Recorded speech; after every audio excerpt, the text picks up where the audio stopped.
Welcome back to Viral Shakespeare. This is Dr. Rusty Jones, and today we are doing Act 4 of Shakespeare's The Tempest, and I've subtitled this lecture Visions and Dreams, because that's basically where we're going with Prospero. He's got something that he's got to deliver to Ferdinand and Miranda before they're allowed to get married. They've got a lesson that they need to learn by virtue of his magical art. So we're coming out of Act 3, Scene 3, where Ariel, as a harpy, has declared to the evil Antonio and Alonso and Sebastian, I have made you mad, he says, and he's sent them off gallivanting all over the island in their mad fits with the good counselor Gonzalo at their heels trying to straighten everything out. But before Prospero will bring them to him and maybe exact his revenge, but as we're going to find out, actually forgive those who plotted against him, there's something that he considers even more important, and he has sent Ariel off to prep some magical art that he is going to perform as a kind of lesson to Ferdinand and to Miranda.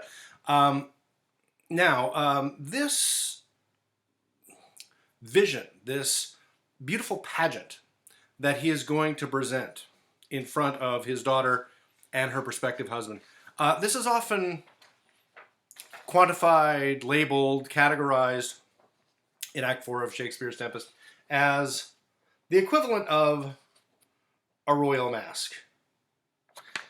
Which begs the question, again, very briefly, what a royal masque was. The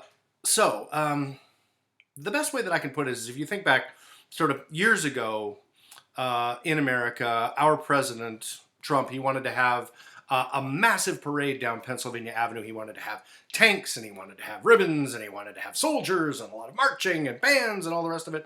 And it was supposed to be, on the surface anyway, a celebration of our fighting men and women, but really what it was the kind of display of national power that he had seen in other countries. Now, he was derided for this, he was knocked for this, but the fact of the matter is that world leaders have been doing this for a very, very long time. And the royal masque is just, or was, just kind of an extension of this kind of nationalistic pageantry. So what was a masque? Again, Elizabeth the First had her versions of the masque. James loved it. He had many versions of the masque. And the masque is a royal entertainment with lavish costumes, music, singing, dancing, beautiful sets. Quite often, nobles would take various parts in this lavish spectacle of music and dance and poetry and singing and drama and all the rest of it. It would quite often be done inside of the royal palaces, in front of princes and monarchs and their representatives from other nations who would come to England, in this case with King James I, so that they could be part of this royal entertainment. But also, James engineered it with the people who were writing it, like, for example, Ben Jonson, and designing it, like Inigo Jones, as an expression of national authority, of national power, of the kind of legitimacy that James wanted to express for his reign. So quite often in a royal masque, they would be structured in a very particular way. You would have mythological figures that were roughly or sometimes directly analogs to James and his court, and they would come out and express the wonder of being in an environment like this in England and how powerful and wonderful and legitimate the whole thing was. Then you'd have what's known as an anti-masque, where dark figures would come out and threaten the continuance of the mythological reign that we had just witnessed. And then they would be banished by our mythological figures, maybe Hercules, who's the equivalent of James or whatever. And once the evil figures are banished and order and power has been restored, the rest of it is basically a gigantic celebration, again, as I've said, of the legitimacy and power and authority of, in this case, the Stuart regime in England after 1603. James loved these spectacles. Again, very likely that the court figures, both people visiting and others, participated as actors and actresses. Women did participate in this, singing the songs that were celebrations of the authority of the Stuart reign, etc. So, is Shakespeare doing this in Act 4? And I think my response to that would be, to a certain degree. He's giving us music, he is giving us dancing, he is giving us singing. Is it a direct celebration of King James? And we did know that there was a court performance of The Tempest at the court of King James. Is this a direct kind of celebration of James in a way that we rather see with the Parade of Kings in Macbeth? And the answer is maybe. James enjoyed this kind of spectacle, so it's likely that it was written with him in mind. But is it a direct praise of the legitimacy and the authority of his reign? Not quite so much. It's more a celebration of fertility and chastity, of the continuance of the reign with good wishes and the hope that it will continue to grow. So maybe not a direct correlation to James, but something that he probably would have enjoyed and that shines positively on his reign. If you go to Macbeth and you look at the line of kings and that whole bit from Macbeth, that is much more sort of obvious as a way to please James politically and to comment on the authority and the legitimacy of his reign. So let's turn to Act 4. Prospero, I really need to read a lot of this to you directly because it's very, very complicated. Prospero, at the beginning of Act 4, Scene 1, with Miranda and with Ferdinand, and he is saying largely to Ferdinand, if I have too austerely punished you by carrying the logs, your compensation makes amends, for I have given you here a third of mine own life, or that for which I live. Talking about Miranda, a third.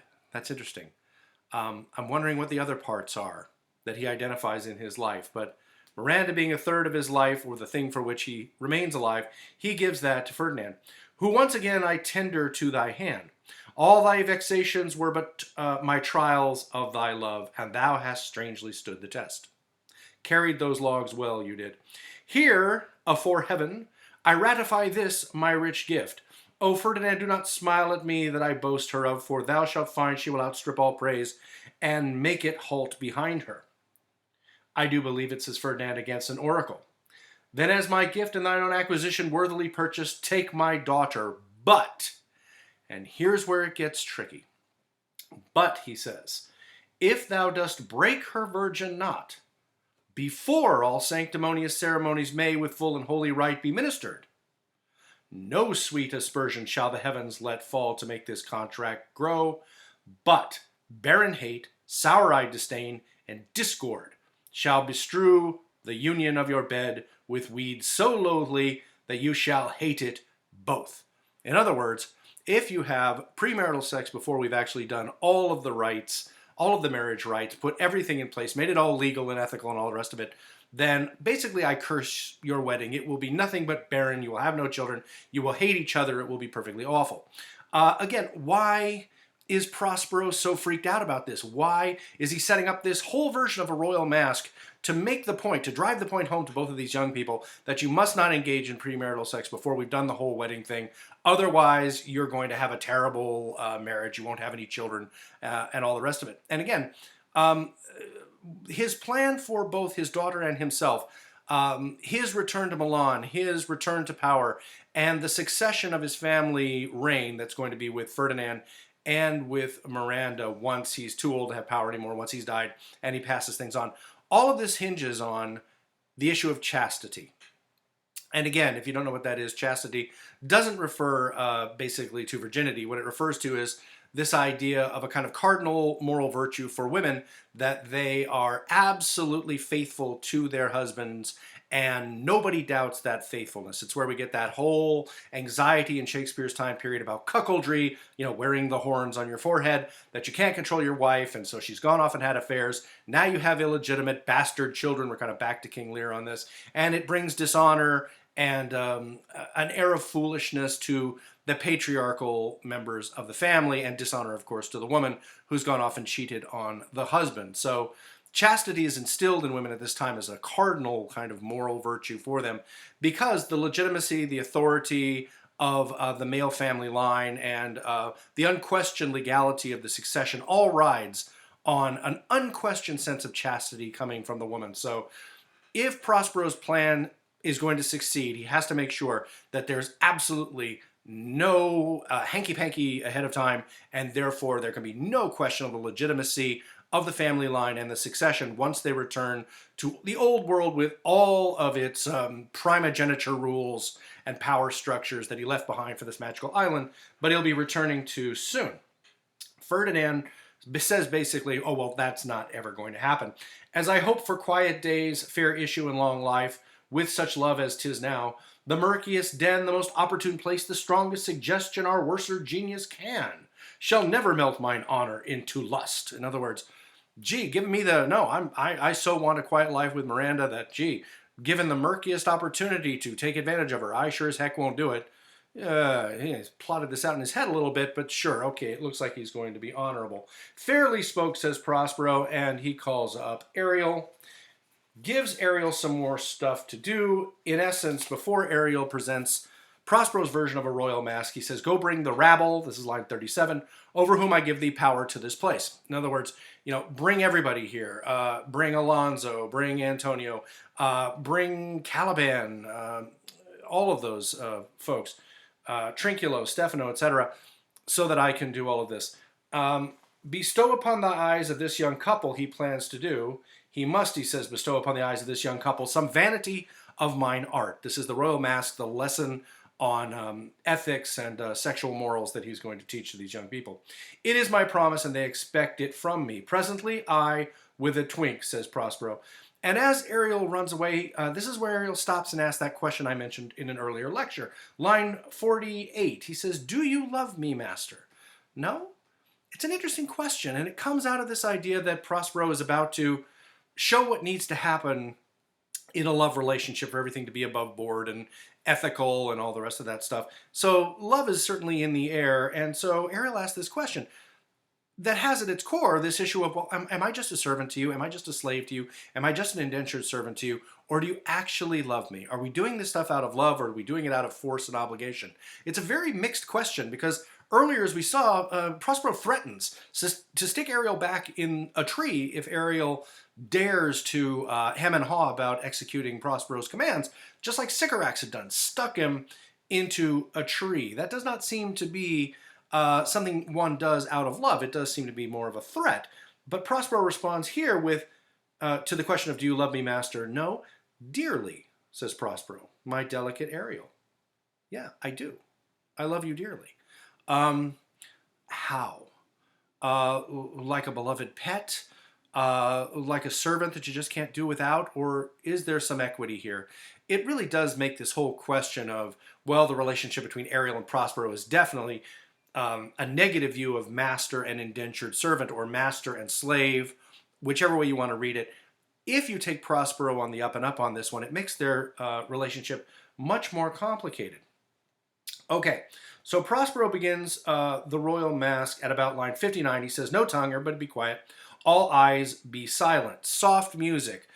Probably musicians up in the balcony begin to play, and it sets a beautiful mood for the scene. Enter Iris. Now, these are spirits, as we find out later, that Prospero has conjured up with his magic. And as he says, they are there to, quote, exact his fancies. Another word for fancies is fantasies. They are the products of his imagination, these spirits, and they're taking on these forms that he has commanded them to. But his fancies really are anxieties, in my mind. They are the anxiety that the young people will give in to the lusts in their blood, and this whole project will be thrown out the window. So he needs these spirits to drive the point home that they cannot do that. So they are his fancies, but they're also in some ways his anxieties. And the first spirit that he conjures is Iris. There we go. Iris is the goddess of the rainbow, and Iris is a messenger too. Why the rainbow? Well, if we step outside of the classical context and go to the Christian context, then the rainbow is a symbol of fertility, renewal, rebirth, everything after the Great Flood with Noah. That would have meant something to Shakespeare's audience. So in this context, Iris is a messenger saying, hey, Juno's coming, we need to be on the lookout for Juno. But also as a symbol, this brings up the theme of fertility and renewal that Prospero wants to drive home to these young people. If you don't give in to your lesser urges, your more base urges, then you're going to have a life of fertility and success. And Iris is the one that heralds this in. Enter Iris, who calls to Ceres, line 60. Most bounteous lady, thy rich lees of wheat, rye, barley, fetches oats and peas, thy turfy mountains where live nibbling sheep, and flat meads thatched with stover them to keep. So she calls on Ceres to come because Ceres is one of the other spirits that's been invoked here. And Ceres, there we go there. Oop, let me straighten that out. AKA Demeter, the goddess of agriculture, the goddess of fertility, and the mother of Proserpina, also known as Persephone. Those of you who know your Greek and after that Roman mythology, excuse me, know that Ceres is kind of the goddess of spring and fertility in a way, the goddess of agriculture. And her daughter Persephone is the one who was stolen away by the god of the underworld, who by Pluto in the Roman mythology, who keeps her down there because he basically grabbed her, took her down to the underworld. And she's allowed to return for certain months.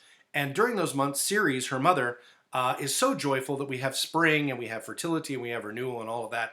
But when Persephone has to go back down to the underworld, we have nothing but gloom and doom and winter and all the rest of that. So Ceres clearly represents, again, a little like Iris, fertility, fecundity, all the positives that come with a marriage based on restraint, moral restraint in this case. So again, it's just, boy, this is Prospero's fancies being driven home through these goddesses. So all of that stuff about bounteous lady with your rich lees and wheat and rye, it's all of the opportunities they're going to present themselves if you can behave yourselves morally, Ferdinand and Miranda. Messenger am I, says Iris about line 71, bids thee leave these and with her sovereign grace here on this grass plot in this very place to come and sport. Her peacocks fly amain, and here comes Juno in her chariot in what was no doubt a lovely stage device. Approach rich Ceres her to entertain. And Ceres comes in and gives hail to the many-colored messenger, that's Iris the rainbow, that never dost disobey the wife of Jupiter, who with thy saffron wings upon my flowers diffusest honey drops, refreshing showers, and all of this sort of things that come with the rainbow, all of this rebirth and renewal and fertility, etc., is being underlined yet again in their discourse. Then Iris, a little bit later, about line 94 or so, says, here thought they to have done some wanton charm, you know, the evil forces, the kind of anti-masque that's alluded to in the lines above, were going to disrupt the marriage of Ferdinand and Miranda. They were going to do some wanton charm upon this man and maid, says Iris, whose vows are that no bed right shall be paid until, Hymen's torch, the goddess in this case of marriage, be lighted. But in vain, Mars's hot minion is returned again. Her waspous head son has broke his arrows, swears he will shoot no more, but play with sparrows and be a boy right out. You know, and they're going to be safe in this case from the excesses of Cupid and lust that comes with the arrows that he shoots into you. Highest queen of state, great Juno comes, I know her by her gate. And Juno enters. Another spirit conjured by Prospero. Juno, aka Hera, the goddess of marriage and childbirth, the wife of Zeus. And I probably don't need to tell you why she's there with Ferdinand and Miranda, but she is. And the lot of them begin to sing. Honor, riches, marriage, blessing. This would have been very beautiful. Here's a modern version of this singing that starts at about line 106, Act 4, Scene 1. Hopefully you can hear this. I won't play it for long.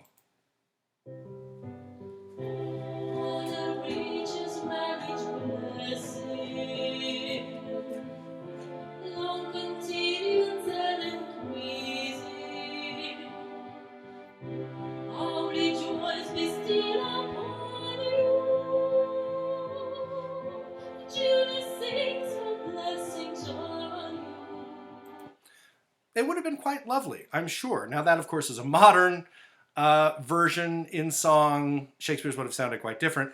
But Juno says, honor, riches, marriage, blessing, long continuance and increasing, hourly joys be still upon you. Juno sings her blessings on you, as does Ceres, as does Iris. They continue to give them the blessings for fertility, but it's all based on this warning of don't step outside of moral boundaries and, by extension, put Prospero's plan into jeopardy. Ferdinand steps in at line 118 or so, and says, "This is a most majestic vision and harmonious, charmingly. May I be bold to think these spirits? Spirits." Hang on one second. My computer goes dark occasionally. There we go. "Spirits," says Prospero, "which by mine art I have from their confines called to enact my present fancies," that I've mentioned before. "Let me live here ever," says Ferdinand. "So rare a wondered father and a wise makes this place paradise." "I'd love to live here forever," says Ferdinand.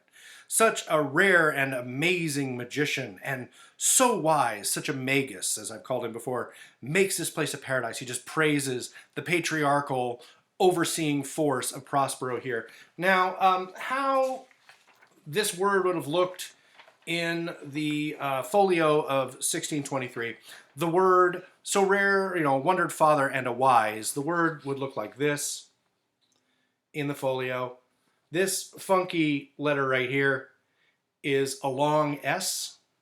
So that's the word wise. That's not actually an F. That is, in fact, an S. So the word probably is wise, but a lot of ink has been spilled to try to make this such a wondrous father and a wife.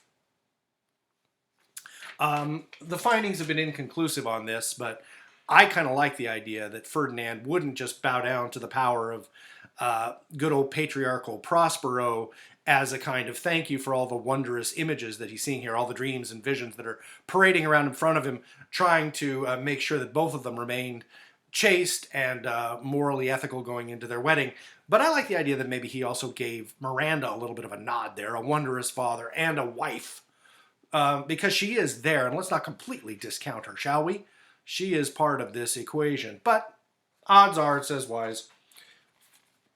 Then are called in at line, about 135 or so, enter certain nymphs. And we begin the dance of the nymphs and the reapers. And I have to hurry up a little bit here.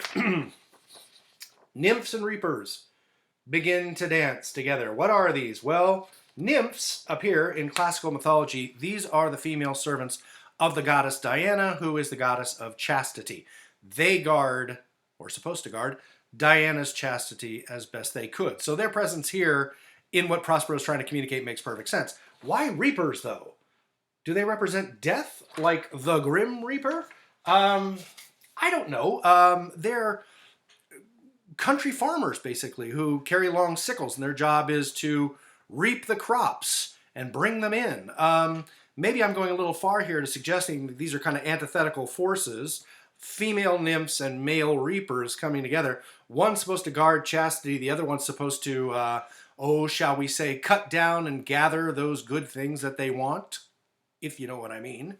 And they dance together. And I like to think that this is kind of a moral conflict between the forces that want to gather ye rosebuds while ye may, if you know what I mean, and the nymphs that don't want that to happen.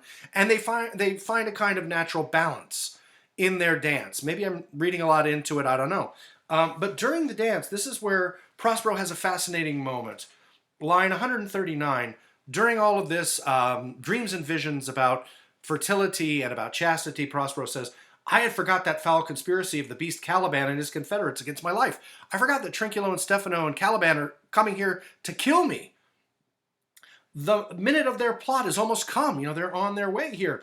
Well done, avoid, no more." He says, that's it. And the dreams and visions vanish like that. And Ferdinand and Miranda are taken aback. "This is strange. Your father's in some passion," says Ferdinand, "that works him strongly. Never till this day saw I him touched with anger, so distempered." Now we go into one of the most famous speeches in Shakespeare, but Miranda has set this up. Prospero's mad. He's angry, not crazy, but he's mad. Mad, angry about what? Well, he has just thought of this plot that's against his life. Suddenly this vision of fertility and succession and success and the beauties of the future with children and all the rest of it is exploded. And conspiracy and mortality and death pops into his mind. And it completely disrupts this positive vision of the future for its opposite, for the potential terrors and death that awaits him in the future. And he gives the following famous speech. You do look, my son, in a moved sort, as if you were dismayed. Be cheerful, sir. Our revels now are ended. These our actors, as I foretold you, were all spirits, and are melted into air, into thin air. And, like the baseless fabric of this vision, the cloud-capped towers, the gorgeous palaces, the solemn temples, the great globe itself, yea, all which it inherit, shall dissolve. And, like this insubstantial pageant faded, leave not a rack behind. We are such stuff as dreams are made on, and our little life is rounded with a sleep. Sir, I am vexed. Bear with my weakness. My old brain is troubled. Be not disturbed with my infirmity.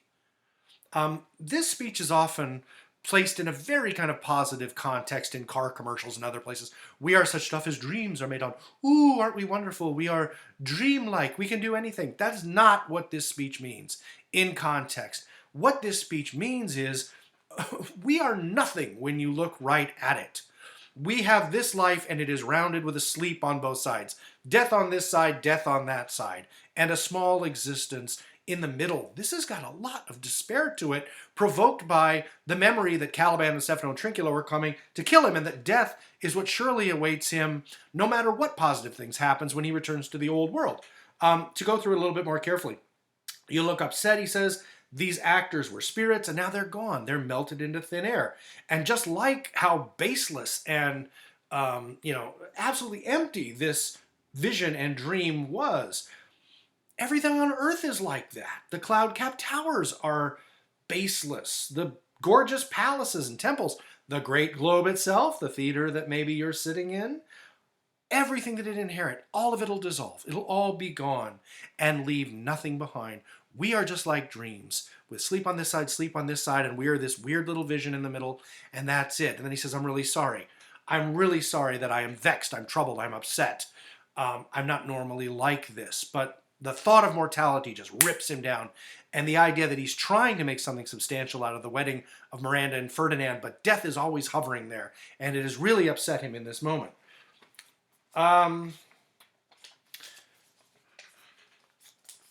Caliban and Trinculo and Stefano are brought in, driven by Ariel, late in Act 4, Scene 1, to exact a plot. Prospero's setting up his beautiful clothing outside of his cell, and he's encouraging Ariel to bring these people there so that they will steal it, and then he'll have a reason to attack them and hunt them down, which he in fact does. Line 193, enter Ariel, loaden with glistering apparel. Come, hang them on this line, says Prospero, and that happens. Enter Caliban, Stefano, and Trinculo, all wet because they've been driven through marshes and other things. And despite Caliban's warning, Stefano and Trinculo put on items of clothing that they are not entitled to. This is a violation of the sumptuary laws at the time, a usurpation in a kind of a comic, farcical way of Prospero's position. And again, you've got that farcical mirror of the usurpation that happened with Antonio and the plot of Alonso that's mentioned earlier in the play. And they are, Stefano and Trinculo and Caliban, at line 252 or so, hunted by diverse shapes, diverse spirits, in the shape of dogs and hounds, hunting them about. Prospero and Ariel setting them on. Again, that's about line 255. And again, is this supposed to be a kind of evocation of colonialist or issues that crop up during the colonialist ventures into the New World? Yes, runaway slaves were hunted with dogs, absolutely. This might, depending on how you depict Caliban, evoke that, and it brings you right back to the question of colonial excesses in a very kind of negative, ugly way. Then again, in Shakespeare's time, people hunted with dogs all the time. The fact that they're hunting humans now, and that humans are their prey, does that necessarily equate with slavery? I don't know. It kind of depends on how you depict it, but it potentially has that evocation of slavery and colonialism, although not necessarily so.